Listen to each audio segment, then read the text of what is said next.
एक याद है कि लिपटी हुई है मेरे दिल से।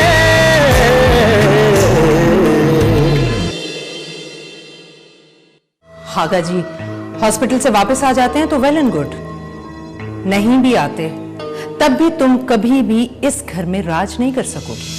आगा जी को ठीक कर दे, आगा जी के दम से ही तो मेरी जिंदगी में रोशनी की कुछ किरणें हैं। मुझे फैसला करने के लिए कुछ वक्त चाहिए, और अगर मैं तुम्हें जवाब नहीं दे पा रहा इसका ये मतलब नहीं है कि मैं तुमसे नफरत करता हूँ। आपकी रोज फिजियोथेरेपी हुआ करेगी और मेडिसिन आपने टाइम पर खानी है, फिर इंशाअल्लाह ताला आप बहुत जल्द ठीक हो जाएंगे। हमारी पार्टी की रिजर्व सीट पर आपकी मिसेज नहीं हो सकती। देखो इजाज, मैं तुम्हें किसी भी कीमत पर खोना नहीं चाहती, और एक बात तुम लिख के रख लो कि तुम सिर्फ मेरे हो और तुम्हें मेरा होना है।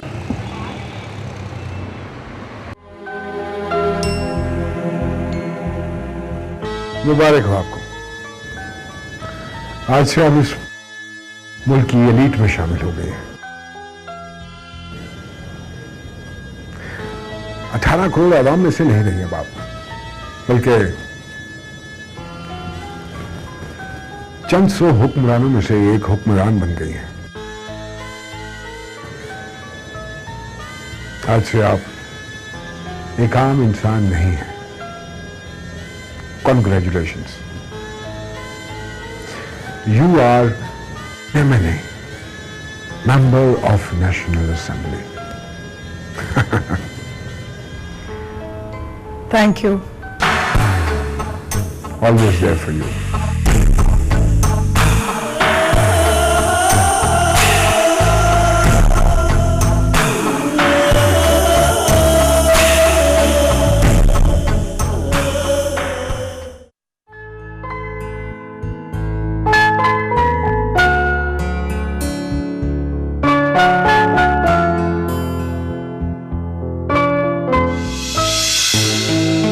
लड़की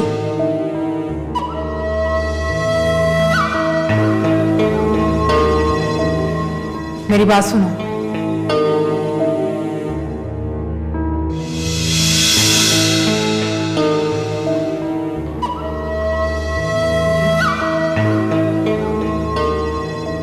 मेरी एक बात कान खोल कर सुन लो, वो ये कि एमएनए वगैरह बनकर अपने आपे से बाहर होने की कोशिश मत करना, और ना ही अपनी औकात भूलना। और ये इतना बन ठन कर बाहर निकलने की कोई जरूरत नहीं है, याद रखो तुम्हारी हैसियत एक कठपुतली की सी है।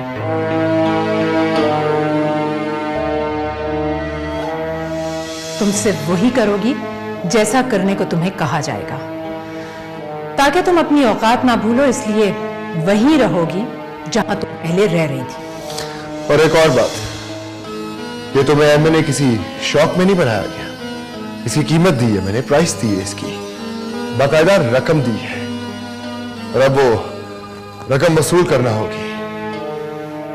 याद रखना, मैं जिन पेपर्स पे कहूं, जिन फाइल्स पे कहूं तुम्हें साइन करने होंगे।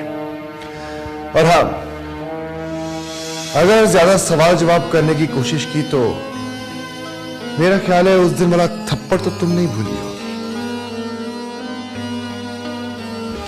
लिहाजा आज के बाद तुम्हें जो कहा जाए, जैसे कहा जाए, वैसे ही करना। अंडरस्टैंड? एक बात और, इस घर में क्या होता है, तुम यहां कैसे रहती हो, एनी और सलमान का क्या ताल्लुक है, इन बातों में से कोई एक बात की भी खबर अगर इस घर से बाहर निकली तो याद रखना तुम्हारा वो हशर होगा जिसे ना सिर्फ दुनिया देखेगी बल्कि तुम खुद को भी देखोगी तो तुम शर्मिंदा हो जाओगी। मेरा ख्याल है मेरी बात तुम्हें समझ में आ गई होगी। जी समझ गई। गुड।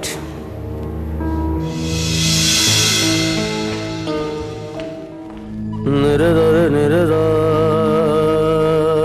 रे मा रे रे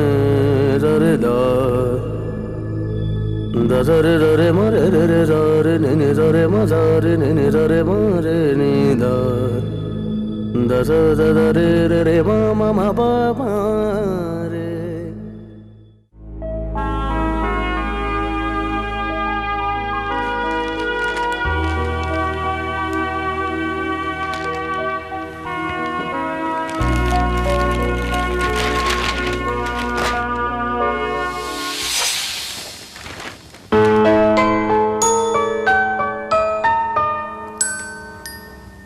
सलमान रिजर्व सीट पे मैंने reserve seat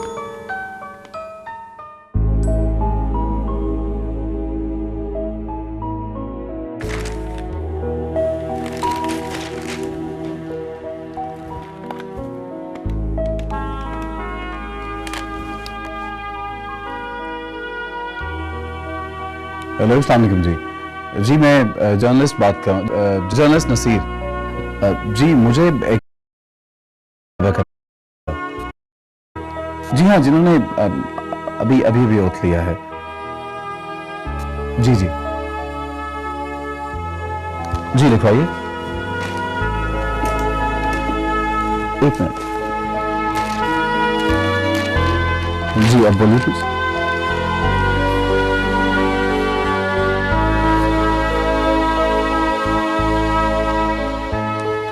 Thank you so much.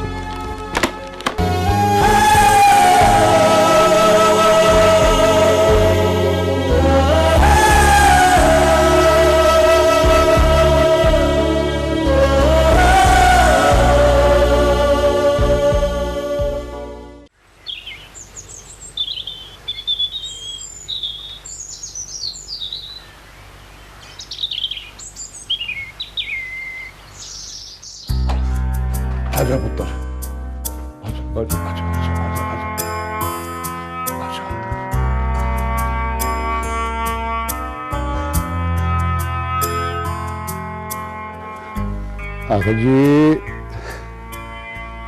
आगा जी आपको मुबारक हो।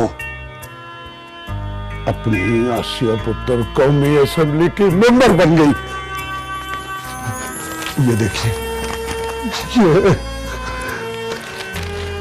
ये आगा जी आज सारे अखबारों में तस्वीरें छपी, बल्कि कुछ अखबारों वाले तो इंटरव्यू के लिए फोन भी कर रहे हैं।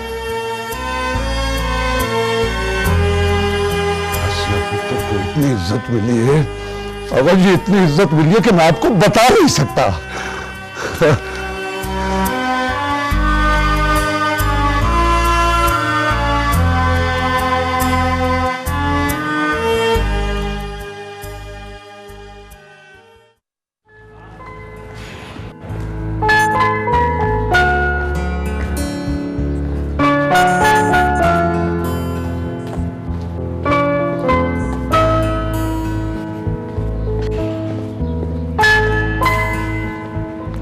अस्सलाम वालेकुम नवाब साहब। वालेकुम अस्सलाम।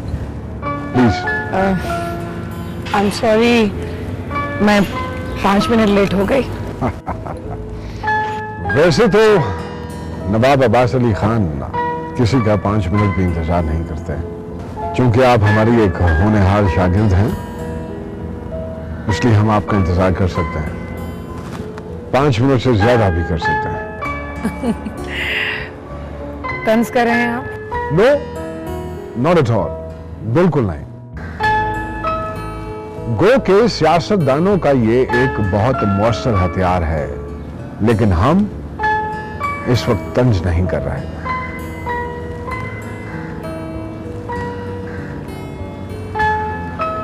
और वैसे भी हमने ये हथियार कभी अपने दोस्तों पे आजमाया नहीं। सो आपसे कैसे तंज कर सकते हैं? वैसे मुझे लगता है कि अगर हम आपको यूं ही आप कहते रहे तो एक दूरी सी रहेगी हम दोनों के दरमियान। तुम कहने से शायद तुम्हें भी मुझसे सियासत के मुख्तलिफ दाव पेच सीखने में आसानी रहेगी। क्यों? What do you think? ठीक कह रहे हैं आप। मुझे भी वैसे अजीब सा लगता है जब आप कहते हैं।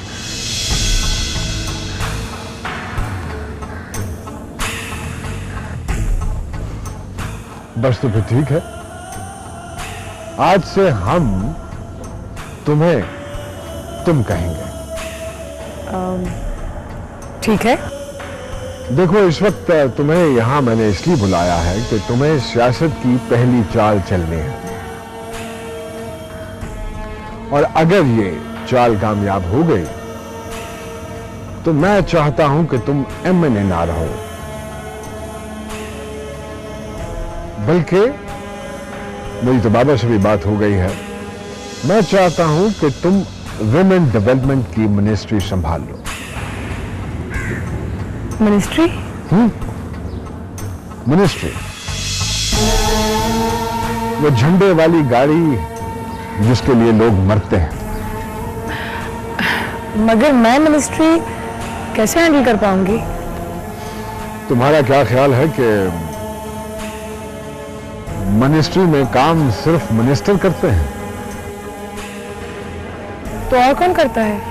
ये ब्यूरोक्रेसी किस मर्ज की दवा है? ये पब्लिक सर्वेंट तो सिर्फ नाम के होते हैं, असल में ये हमारे सर्वेंट होते हैं जो हमारे लिए काम करते हैं। मिनिस्टर का काम तो सिर्फ ऑर्डर लगाना होता है, but you just don't need to worry about it at all. तुम्हें इसके लिए फिक्रमंद होने की हरगिज जरूरत नहीं है। आज क्या डेट है? 24। 24th, exactly 24th। बस तो फिर लिख कर रख लो कि अगले महीने की 24 यानी कि 24th को तुम्हारी गाड़ी पर झंडा लगा होगा। तुम एमएनए नहीं बल्कि मिनिस्टर होगी।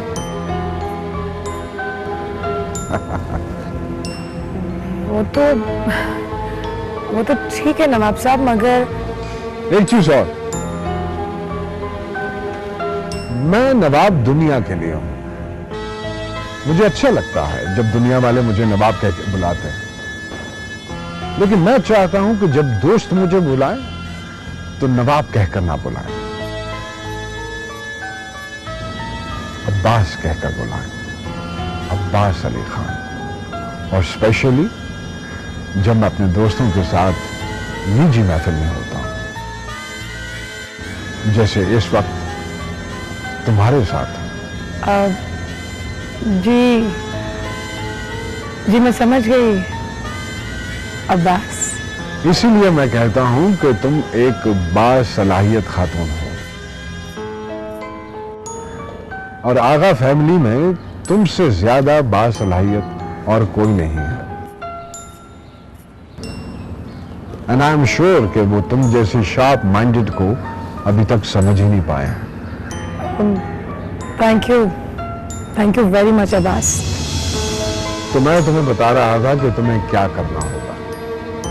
तुम्हें अपने पॉलिटिकल करियर की पहली मूव चलनी है, पहली चाल चलनी है। पहला झूठ बोलना है। पहला झूठ? पहला झूठ, या इन अदर वर्ड्स पहला डबल क्रॉस। Double cross? तुम्हें करना यह होगा कि इस वक्त लेबर पार्टी को 2 वोटों की सख्त जरूरत है। मैं तुम्हें उनके कोऑर्डिनेटर का नंबर दूंगा। तुम्हें किसी को बताया है?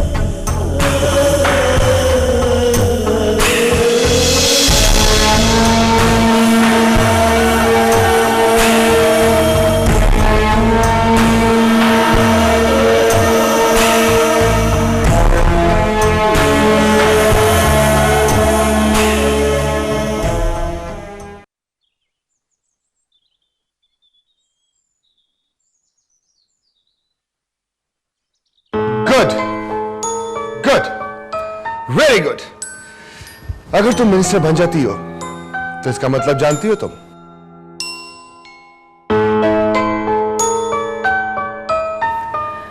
लेकिन सलमान, इसके लिए नवाब साहब जो कुछ कह रहे हैं उसके लिए मुझे वो कुछ करना पड़ेगा, और वो सब कुछ मैं। इसमें तुम्हारा कसूर नहीं है। तुम जिस क्लास से बिलोंग करती हो या जिन गलियों से उठ के आई हो, उन गलियों के लोग अक्सर खौफजदा ही रहते हैं।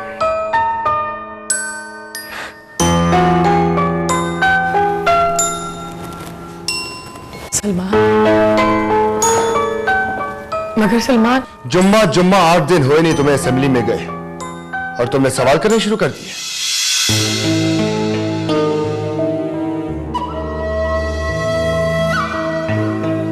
ज्यादा सवाल करोगी ना तो तबीयत साफ कर दूंगा। जैसा नवाब साहब कहते हैं वैसा करो, और अपनी ये फजूल खोपड़ी इस्तेमाल करने की कोई जरूरत नहीं है। और हां, कल मैं तुम्हें कुछ नंबर्स दूंगा, उन पर कॉल करके अपनी तरफ से कह देना कि हमारी कुछ फाइलें मूव करवा दें। ज्यादा तफसील में जाने की जरूरत नहीं है कि वो फाइलें क्या है। अंडरस्टैंड? जी।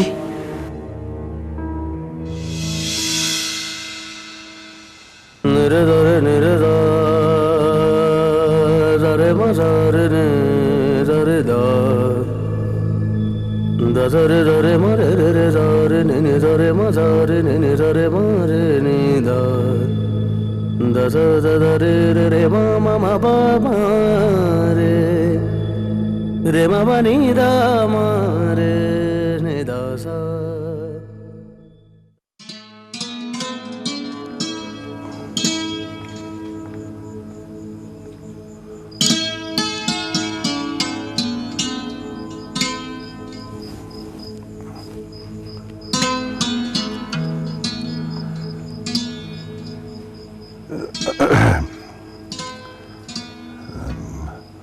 वासिया पुत्र, एक बात करनी थी आपसे, बड़ी अहम और बड़ी जरूरी। क्या बात है? आगा जी की तबीयत तो ठीक है ना? हाँ पुत्र, आगा जी तो माशाल्लाह बिल्कुल ठीक ठाक है। वो मुझे कुछ बात करनी थी आपके अपने बारे में। मेरे बारे में? जी पुत्र है। कहिए, क्या बात है?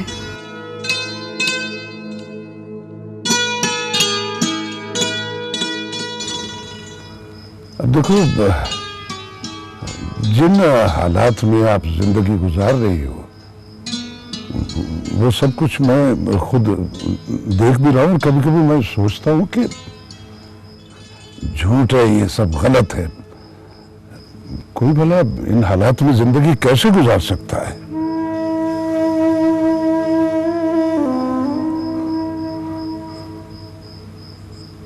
आसिया पुत्र, आप बहुत हौसले वाली हो। आपकी जगह पे अगर कोई मर्द भी होता तो बर्दाश्त नहीं कर पाता, सह नहीं सकता ये सब कुछ।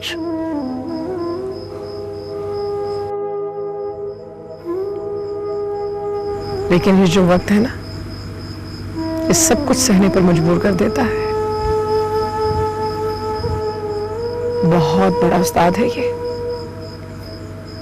खुद ही जख्म देता है और फिर खुद ही जख्मों पर मरहम रख देता है।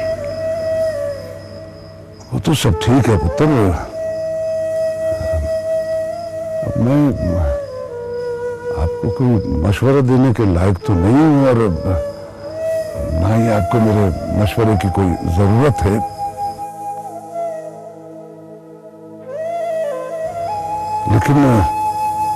लेकिन पुत्र, आगा जी का खादिम होने की हैसियत से ये मेरा फर्ज बनता है कि जो मुझे समझ आए, जो मेरे दिल में आए, वो मैं आपसे कह दूं। अनवर चाचा, खुलकर बात करें, मैं सुन रही हूं आपकी बात। कहिए, क्या कहना है? कहना मैं ये चाह रहा हूं पुत्र कि आगा जी ने आपको बिल्कुल ठीक पहचाना था, बिल्कुल सही समझे थे वो आपकी सलाहियतों को। अब देखिए, जैसे जैसे कभी आपको आगा जी की जरूरत थी, ऐसे ही आगा जी को अब आपकी जरूरत है। इस घर को आपकी जरूरत है। अब देखिए ना, नवाब साहब ने भी आपको पहचान लिया है। इस घर में और कितने लोग हैं उनको ये रुतबा नहीं मिला जो आपको मिला है।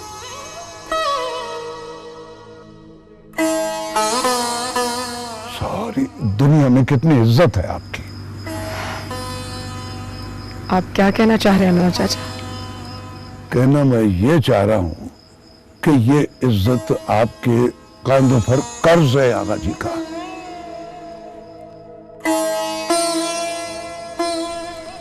आपको इन घर वालों से दबकर नहीं रहना चाहिए। आप बहू हैं इस घर की। और आसिया पुत्र, आपको उसी शान से जिंदगी गुजारनी चाहिए जिस शान से जिंदगी गुजारते हुए आगा जी आपको देखना चाहते हैं। अब आगा जी आपको जलील और सलमान बाबा से थप्पड़ खाता हुआ तो नहीं देखना चाहते। और ये घर, ये भी वैसे ही चल रहा है जैसे आगा जी को पसंद नहीं था। उसी अंदाज से चल रहा है जिस अंदाज से नफरत थी आगा जी को।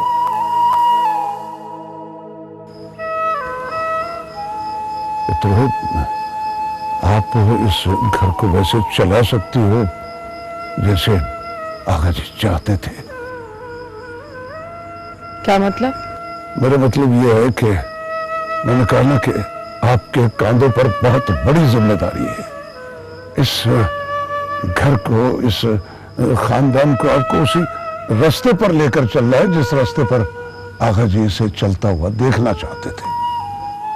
आप ये कर सकती हो, 100% कर सकती हो।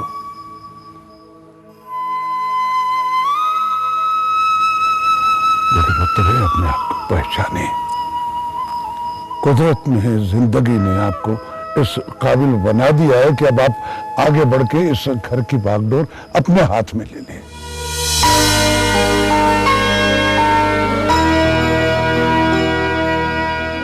अपने आप को इस चंगुल से निकालें और सबको आगा जी की आसिया बनकर दिखा दें कि अब ये आसिया कमजोर नहीं है। इसके पीछे आगा जी की दुआएं हैं, उनकी तरबियत की ताकत है। अनवर चाचा।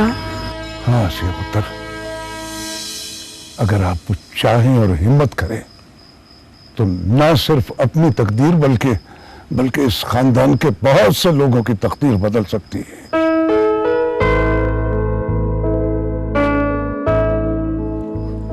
और सबसे बड़ी बात यह है कि आगा जी को ये जो कोने में दीवार के साथ लगा दिया है, उनको उनका असल मकाम दिलाना आप पर फर्ज है। आसिया पुत्र, उठें और आगे बढ़ें और सबको बता दें कि अगर कभी आप कमजोर थी भी तो अब कमजोर नहीं है, बल्कि इस खानदान में सबसे ज्यादा ताकतवर है। और पुत्र, अब तो आप कौमी असेंबली की मेंबर भी हो। आपके साथ कोई ज्यादती करे तो ये तो मुझ जैसा जाहिल भी समझ सकता है कि आपके साथ ज्यादती करने वाले को आपकी एक फोन कॉल जेल भिजवा सकती है। अनवर चाचा। हाँ आसिया पुत्र, मैंने जो कुछ भी आपसे कहा है बड़ा सोच समझ कर कहा है। और अब जाने से पहले एक बात और,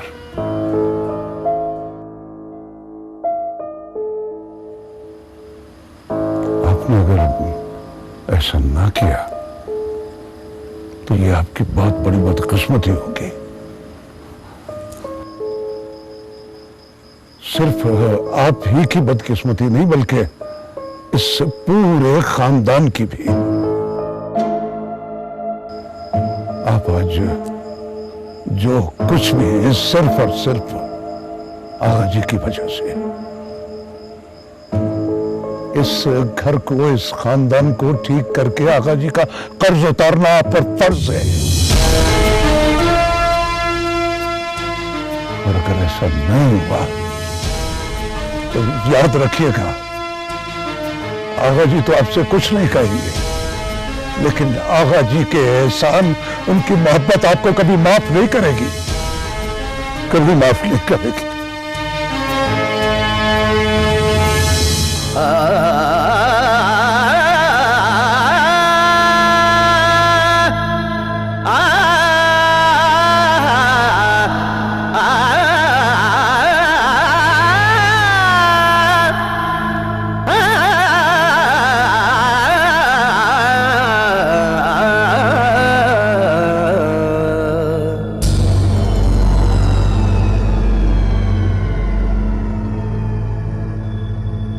एक याद है